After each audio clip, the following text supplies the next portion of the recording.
하나님 감사합니다. 저희들에게 하나님의 일을 할 수 있게 허락해 주신 것이 얼마나 크신 은혜인 줄을 깨달아 알고 감사할 수 있게 허락해 주시옵소서. 마음속에 하나님의 일을 하고 싶어도 기회가 주어지지 않아서 못하는 사람들도 많고, 또 하나님의 일을 하면서도 불평과 불만으로 하는 사람들도 많이 있지만은, 소망교회 성도들은 전부 하나가 되어 주님 안에서 서로 사랑하며 서로 위로하며 또 하나님의 일을 기쁘게 할 수 있게 허락해 주심을 감사를 드립니다. 주님, 그렇게 수고하고 일하는 당신의 종들에게 주님이 약속하신 크신 축복을 허락하여 주시옵소서. 그래야 하나님께는 영광이 될 뿐만 아니라 저희들에겐 기쁨이 될 수 있는 정말 귀한 하나님과 우리 관계가 이루어지도록 허락하여 주시옵소서. 감사하며 예수님 받들어 기도드렸사옵나이다. 아멘. 오늘부터는 로마서를 공부합니다. 철야 예배 때는 우리가 전도서를 공부하게 되고,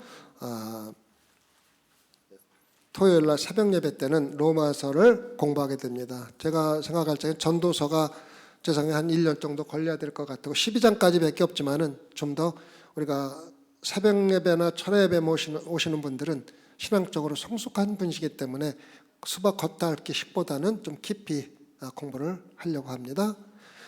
우리가 하나님 말씀을 깊이 공부하는 이유는 다른 이유가 하나도 없습니다. 가장 큰 이유는 우리가 신앙으로 성장하기 위한 겁니다. 신앙으로 성장, 맨날 우유를 먹는 그러한 신앙생활은 아니라 남을 도와주고 남을 사랑하고 남을 인도하는 지도자의 역할을 하기 위해서 제가 집중적으로 철야예배와 새벽예배 나오는 분들에게는 말씀을 좀 깊이 가르칠 생각을 하고 있습니다. 오늘은 로마 성도들에게 쓴 편지를 소개하는 시간을 갖겠습니다. 그리고 우리가 이 소개를 마칠 적에 우리가 왜 로마서를 공부해야 하는지 그 질문이 아니라 우리가 로마서를 공부하지 않고 어떻게 신앙생활을 할 수가 있었는가, 그것을 깨달을 수 있기를 말씀을 드리겠습니다. 그래서 마틴 루터는 로마서는 신약 성경의 최고의 말씀이며 기독교인들이 열심히 공부할 뿐만 아니라 모든 기독교인들이 암송해야 될 그러한 말씀이라고 우리에게 이야기를 해주고 있습니다. 또한 우리는 매일매일 로마서의 말씀을 가지고 우리 영혼의 양식으로 삼아야 하며, 우리가 로마서를 읽으면 읽을수록 만지면 만질수록 귀해지고 맛이 좋아지는 말씀이 로마서라고 이야기해주고 있습니다. 하나님의 영적인 인도를 갈망하는 사람들은 반드시 로마서를 공부하고 깨달을 뿐만 아니라 머릿속에 담고 마음속에 담고 신앙생활을 한다는 것을 우리에게 이야기해 주게 있습니다. 하나님의 역사 계획에서 이스라엘이 차지하는 부분이 무엇인지, 또 그 이스라엘과 우리의 관계가 무엇인지, 우리는 신앙생활하면서 무엇을 지켜야 되고 무엇을 지켜야 되지 않는지, 우리의 삶 속에서 너무 혼잡스러운 이 세상에서 무엇이 의고 무엇이 악인지, 무엇이 진리이고 무엇이 허구인지를 깨닫게 해주는 것이 바로 로마서입니다. 사도 바울이 로마서를 쓸 적에 로마는 이 세상에서 가장 타락한 도시였습니다. 정말로 부정직하고 부도덕한 지도자들이 다스리는 나라에서 그럼 기독교인들이 어떻게 해야 되는가? 그러한 부도덕한 지도자들에게 세금을 내는 것이 합당한 것인지, 그렇게 타락한 사람들에게 기독교인들이 어떻게 반응을 해야 되는지, 무엇을 도와야 되고 무엇을 돕지 않아야 하는지, 그걸 갖다가 우리에게 분명히 알려주고 있는 것이 바로 로마서입니다. 가장 유명한 로마의 역사가인 세네카는 로마 시대의 바울 시대 로마를 불법의 웅덩이라고 부를 정도로 그 정도로 타락한 도시였습니다. 도덕적으로 완전히 타락해서 상류층에 있는 부인들은 남편을 매년 갈아치울 정도로 그렇게 하고서도 갈아치우지 못하고 같이 오래 사는 사람들을 조롱할 정도로 그 정도로 타락한 도시가 바로 로마였다는 것입니다. 아이들을 낳으면은 자기가 원하지 않는 아이를 낳게 되면은 갖다 버리거나 죽이는 것을 아무런 죄책감 없이 행하고, 딸을 낳으면은 집 앞에 문 앞에다 놓아가지고 누군가가 주워가게 만들고, 또 그 아이를 데려다가 키워서 어린 아이의 아동 성 판매를 하는 도구로 사용한 사람들도 있다는 것을 우리가 알 수가 있습니다. 그 당시에 로마에서는 그러한 일이 아주 자연스럽게 이루어지면서도 죄책감을 조금도 느끼지 않고 살아가던 도시가 바로 로마였다는 것입니다. 그러한 도시에서 기독교인들은 어떻게 살아야 할까? 사나운 소를 죽이고 미친 개를 죽이듯이 기형아를 낳으면 죽이는 것이 아무런 상관이 없다고 가르친 로마의 사람들입니다. 우리가 로마의 타락한 모습을 생각하면서 우리는 좀 더 나은 그러한 세상에 살고 있다고 생각하는 것은 잘못된 것입니다. 요즘에 세상을 바라보면 로마 시대의 동성애가 아주 만연했던 것 같이 지금도 동성애는 그때보다 더 심하면 심하지 덜 심하진 않습니다. 지금은 어떤지 모르지만 중국에는 딸을 낳으면 아들을 낳기 위해서 한 명밖에 낳을 수 없는 법이 있었기 때문에 딸을 낳으면 의도적으로 죽이는 것이 아주 만연했던 시대가 지금 얼마 되지 않은 시대 아닙니까? 그래서 여자 100명에 남자가 700명이 있을 정도로 남자가 결혼을 할 수 없는 그런 상황까지 든 것이 중국의 모습이 아닙니까? 미신 믿는 것을 자기가 마음대로 골라서 신을 믿도록 한 것이 로마 시대의 삶이었습니다. 그래서 많은 사람들은 자기에게 평안하고 안정감을 주고 아무런 부담이 없는 그러한 신을 택해서 믿은 사람들이 많이 있었다는 것입니다. 그리고 특히 종교 생활에서 성적인 묘사나 성적인 행위가 포함되어 있는 것을 대단히 즐겨하고 거기에 심취한 것들도 우리는 잘 알고 있습니다. 또한 로마 사람들은 성관계에 대해서 동성애나 이런 것뿐만 아니라 동물과 성관계 갖는 것도 아주 수치 없이 행한 것도 사실입니다. 이러한 것들이 많이 나지만 여러분은 지금 시대에 그런 것이 없다고 생각하지만 여러분들이 생각하는 것보다도 더 심하게 지금 세상에도 그러한 일이 일어나고 있다는 것입니다. 낙태는 로마 시대 때 했던 것보다 지금 더 심하게 나타나고 있습니다. 법적으로 독수리 알을 깨트리면 처벌을 받지만은 낙태를 하면은 처벌이 없는, 도리어 정부에서 보조를 받는 그러한 시대가 돼버린 것이 지금 모습 아닙니까? 그 말은 뭐냐면 인간의 생명을 귀하게 여기자는, 다시 말하면 하나님께서 다른 동물이나 다른 자연과 달리 하나님의 형상으로 창조한 인간의 존엄성과 고귀함을 완전히 상실했다는 것입니다. 이것이 지금 우리의 모습이 않습니까? 그래서 우리가 로마서를 통해서 배울 수 있는 것은 이렇게 타락하고 인간의 존엄성이 완전히 훼손된 이 세상에서 하나님이 여러분과 저를 태초부터 계획해서 창조하셨다고 고백하는 여러분과 제가 어떻게 살아야 하는가를 갖다가 알려주는 것이 바로 로마서입니다. 로마처럼 변해버린 지금의 세상에서 그 당시에 로마인들이 어떻게 진리대로 살아가는가를 사도 바울이 경고한 것처럼 우리가 어떻게 진리로 살아가는가, 2000년 전의 진리는 오늘의 진리와 조금도 다른 것이 없다는 것입니다.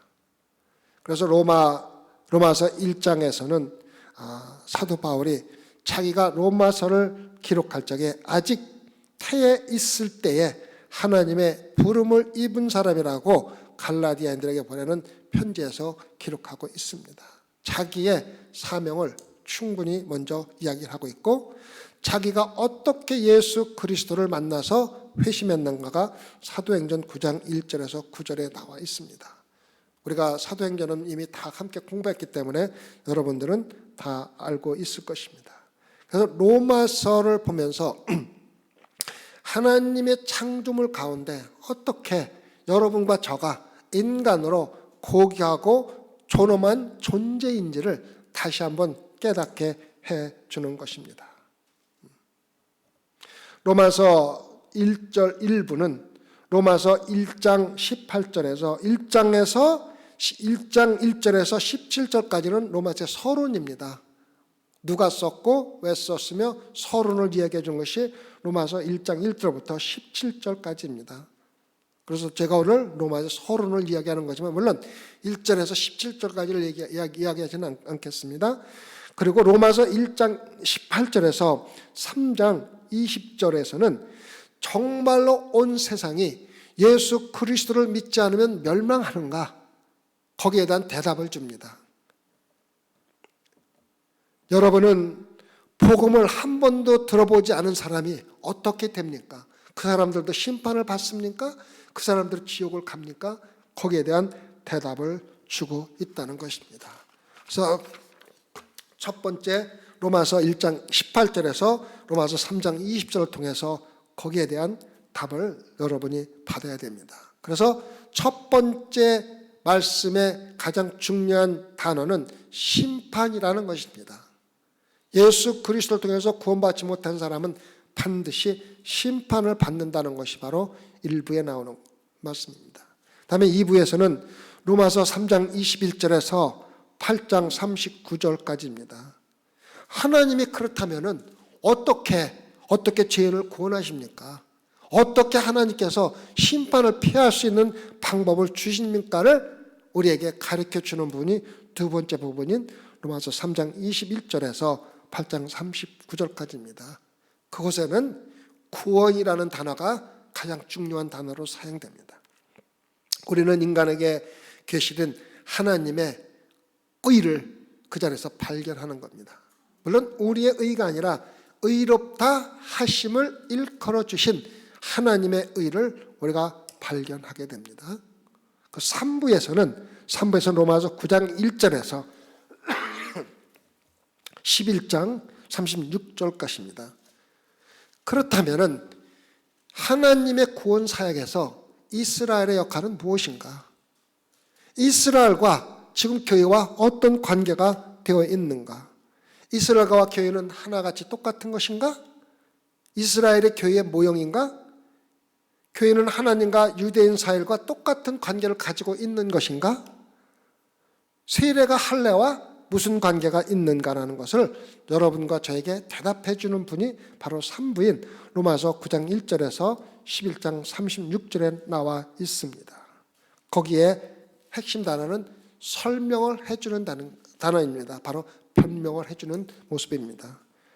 인간에게 계시된 하나님의 지혜를 발견하는 부분이 바로 3부 로마서 9장 11절에서 11장 36절까지 나오는 부분입니다. 네 번째는 로마서 12장 1절에서 15장 33절입니다. 그렇다면은 우리가 하나님의 의로 구원받은 우리가 과연 어떤 삶의 변화를 가지고 살아야 하는가? 그럼 그대로 살아가야 되는가? 어떻게 여러분과 저의 삶이 변해야 되는지를 정확하게 알려주는 부분이 바로 네 번째 로마서 12장 1절에서 15장 33절까지의 말씀입니다. 과연 내가 가장 귀하다고 말하는 로마서를 공부한 결과로 나는 어떻게 변화해야 되는가? 어떠한 삶을 살아야 되는가? 다시 말하면 말씀이 여러분과 저에게 주는 권고입니다. 이 단에서 가장 중요한 것은 권고입니다. 이 부분에서 우리는 인류를 위해 계시된 하나님의 뜻을 발견한 하나님의 뜻에 따라 살아가는 성도로 변화하는 권고를 여러분과 저에게 하고 있습니다. 결론은 로마서 16장 1절에서 27절까지에 나오고 있습니다. 개인적인 말과 인사로 끝을 맺습니다. 로마서를 열심히 연구하고 해설을 쓴 갓댓이라는 사람은 로마서에 대해서 이렇게 이야기를 했습니다.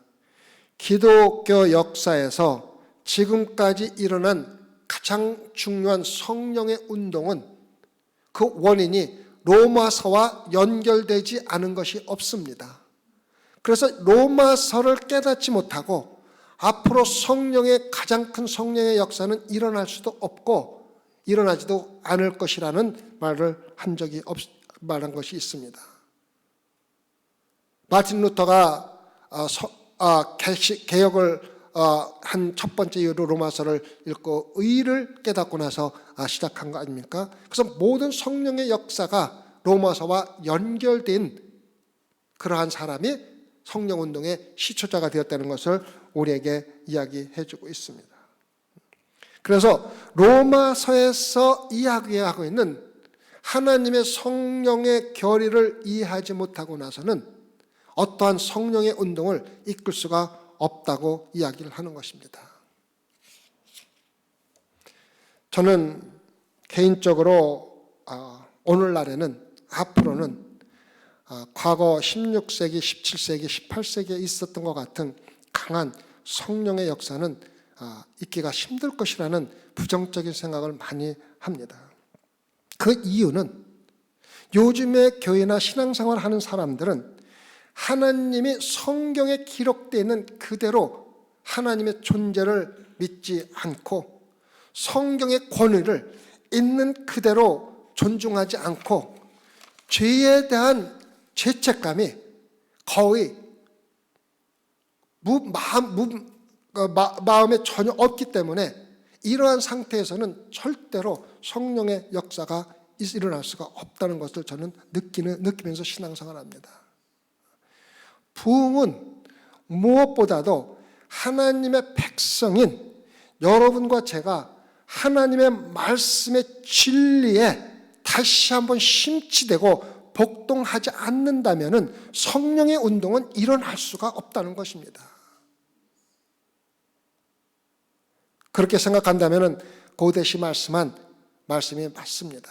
로마서를 진심으로 이해하지 않고 교회가 부흥할 수 없고 성령의 역사가 일어날 수가 없다는 것입니다.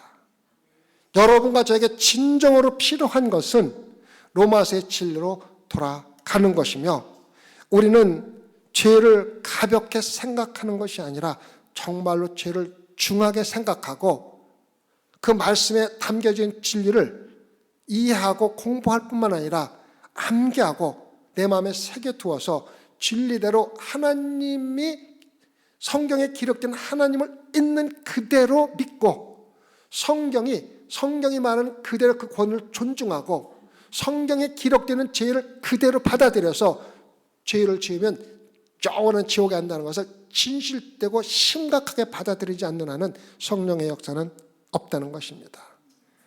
그래서 로마서를 공부하면서 핵심 교리가 무엇인지를 몇 가지 말씀드리겠습니다. 여러분이 로마서 공부하면서 이 핵심 교리를 붙잡지 못하고 깨닫지 못하면 여러분의 신앙생활은 느낌에 의한 신앙생활이 될 수 있다는 것을 잘 깨닫고 교리를 공부하면서 찾으려고 노력해 주시길 바랍니다. 첫 번째, 로마서는 인류의 전적인 타락을 선언합니다.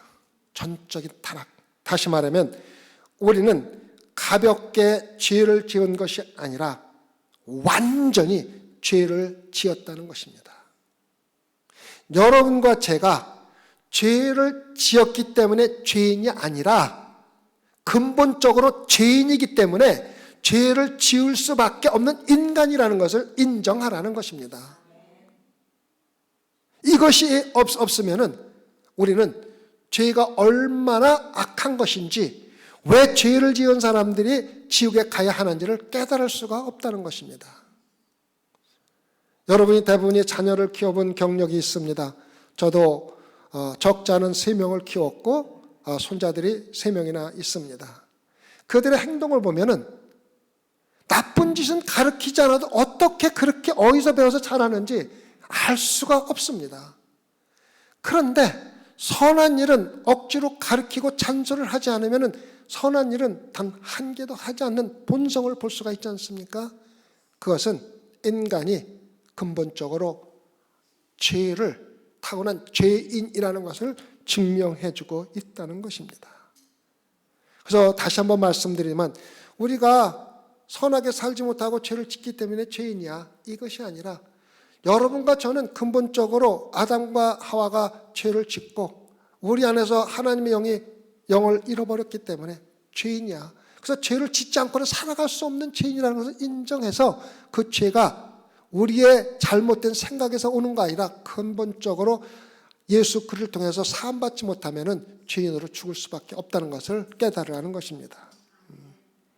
그래서 첫 번째, 우리는 가볍게 죄를 지은 죄인이 아니라 근본적으로 죄인이며 죄는 엄청나게 악하다는 것을 깨닫는 겁니다. 두 번째, 로마서는 모든 믿지 않는 사람들은 단 한 명도 빠짐없이 심판을 받는다는 것입니다. 그리고 심판의 결과는 죽음이라는 것입니다. 영원한 사망이라는 것입니다. 죄의 삭은 사망입니다. 로마서 6장 23절 아닙니까? 제가 목회를 하면서 저를 가장 괴롭게 하는 것은 일반 사회가 성경의 경고를 무시하는 것이 아니라 소위 교회가 성경의 경고를 무시하는 것을 보는 것은 목회자로서 정말 마음이 아픈 일입니다. 사회가 성경의 하나님을 거부하는 것이 아니라 현대사회의 교회가, 현대사회 성도들이 하나님을 배척하는 것입니다. 제가 이렇게 말씀드리면 너무 심하다고 말씀하실 수 있겠지만은 실질적으로 다양한 목사들을 조사하고서 거기에 대한 기록을 쓴 사람의 이 기록이 있습니다. 그래서 그분은 각 교회 다니는 목사들에게 왜 목회를 하는지, 목회 목적이 무엇인지, 교회가 무엇인지 어떠한 설교를 하지는 설문조사를 한 것을 제가 읽은 적이 있습니다. 한 목사에게 물었습니다. 목사님은 사람들에게 궁극적인 어떤 설교를 하십니까? 라고 물을 적에 우리는 궁극적인 영적인 메시지를 가지고 있어서 교회를 들어올 때보다 나갈 때 사람들이 더 좋은 기분을 가지고 나가도록 설교한다고 이야기를 해주고 있습니다. 누구든지 자기가 어떤 신앙적인 체계를 가지고 있던 관계없이 그 사람을 개종시키기 위한 게 목적이 아니라 교회에 들어올 때 우울한 마음으로 들어왔다가 나갈 적에 기쁜 마음으로 나가게 만드는 것이 설교의 목적이라고 이야기하는 목사가 있었습니다. 그거는 사이비 목사입니다. 예배의 본질은 예배를 보는 자들의 마음을 기쁘게 하는 게 아니라 하나님을 기쁘게 하는 것입니다. 하나님을 기쁘게 할 때 믿는 자들은 기쁨을 갖는 것이고 그래서 우리가 기뻐지는 것이지 세상적인 철학적인 말씀을 통해서 우리가 우울한 마음이 기뻐지는 마음으로 교회를 나가는 것은 예배가 아니라 강연입니다. 근데 많은 교회들이 그러한 목적을 가지고 설교한다고 기록을 하고 있습니다. 물론 그들이 얘기하는 영적이라고 얘기를 합니다. 영적이라는 단어 쓸 적에 여러분과 저는 즉각적으로 기독교에 연결시키지만은 영적이 아닌 종교는 하나도 없습니다. 모슬럼도 영적인 것을 추구하는 겁니다. 왜? 궁극적으로 우리가 죽었을 적에 어디로 가냐는 영적인 거고 불교는 다 영적인 것입니다. 그래서 영적인 단어를 사용한다고 참된 교회라고 생각하는 것은 절대적으로 잘못된다는 것을 우리에게 이야기해 주는 것입니다. 교회는 하나님을 기쁘게 하는 것이 목적이지 교회에 참석하는 사람들을 기쁘게 하는 교회는 사이비 교회입니다. 이거 분명히 알아야 합니다. 진리는 여러분을 변화시키기 전에 여러분에게 상처를 주어야 합니다. 여러분이 진리를 듣고 상처를 받지 않으면 변할 수가 없습니다. 상처를 받는다는 것은 여러분이 죄인이라는 것을 가르쳐주는 부분이고 내가 죄인을 깨달은 사람은 회개를 하고 하나님의 사랑에 들어가는 것이고, 상처를 받고 교회를 떠나는 사람은 하나님을 떠나는 것입니다. 그래서 진리는 먼저 여러분에게 상처를 주지 않으면 진리가 아니라는 것을 알아야 한다는 것입니다. 두 번째 교례는 믿지 않는 사람은 단 한 명도 빠짐없이 영원한 저주를 받아서 지옥에 간다는 사망, 죄의 삭은 사망이라는 것을 깨닫는 것이 두 번째 목적입니다. 다가오는 심판날에 대해 경고하는 것이 바로 하나님의 로마서의 두 번째 목적이며 천국에 가는 길을 가르쳐주는 것입니다. 세 번째, 로마서는 인류의 유일한 구원을 선포합니다. 무엇이 정말 참된 구원인지. 죄의 삭은 사망이요 하나님의 은사는 그리스도 예수 주 안에 영생이니라. 영생이니라.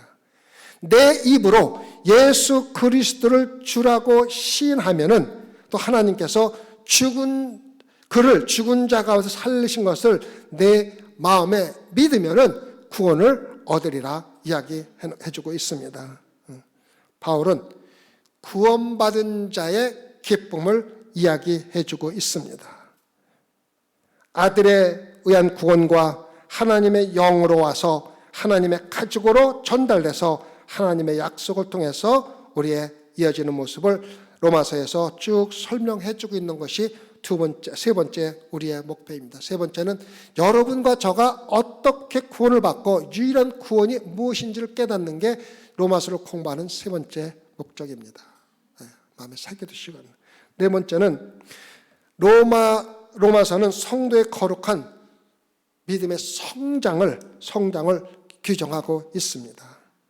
로마서를 이해하지 않고는 성도들에게 영적인 부흥이 절대로 없다는 것을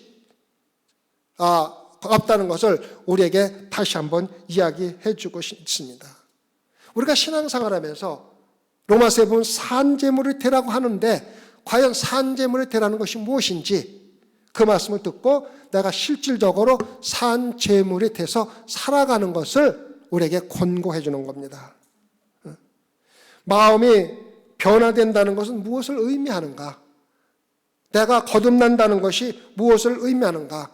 예수 그리스도의 사랑을 실천하며 살으라 그러는데 예수 그리스도의 사랑을 실천하는 것이 실제로 무엇을 의미하는가?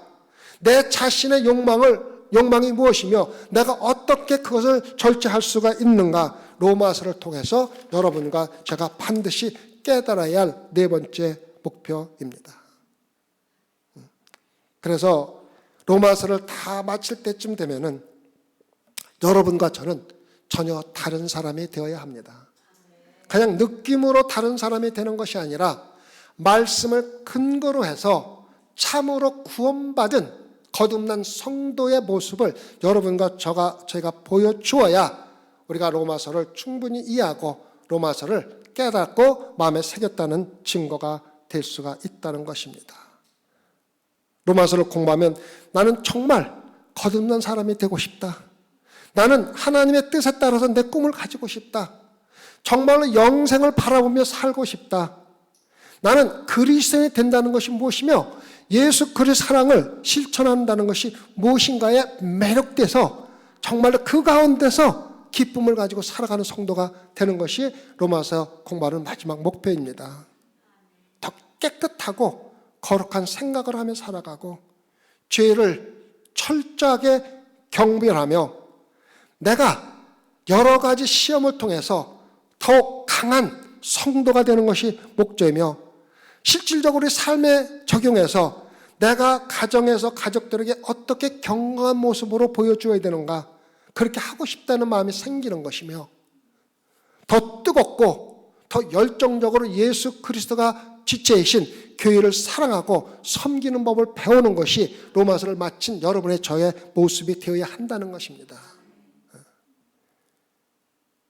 의대하고 주권적이며 높으신 구제수를 예수 그리스도를 더욱 빛나게 하는 삶으로 완전히 변화시키는 모습으로 인도하는 것이 로마서를 쓴 사도 바울의 목적이며 여러분과 제가 로마서 공부를 마칠 때 정말로 그런 성숙한 성도가 되기를 진심으로 바라는 것입니다.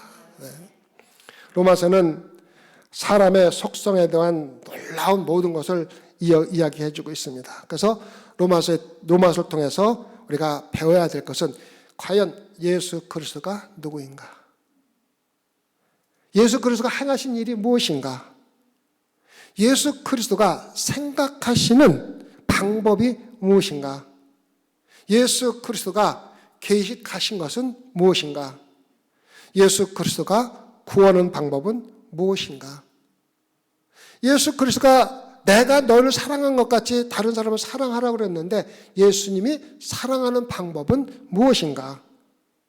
우리 세대 교회는 그 어느 때보다도 많이 성장해서 엄청나게 큰 교회와 대형 교회가 많이 늘고 곳곳에 교회가 있지만 상대적으로 하나님은 작아졌다는 사실을 우리가 깨달아야 합니다.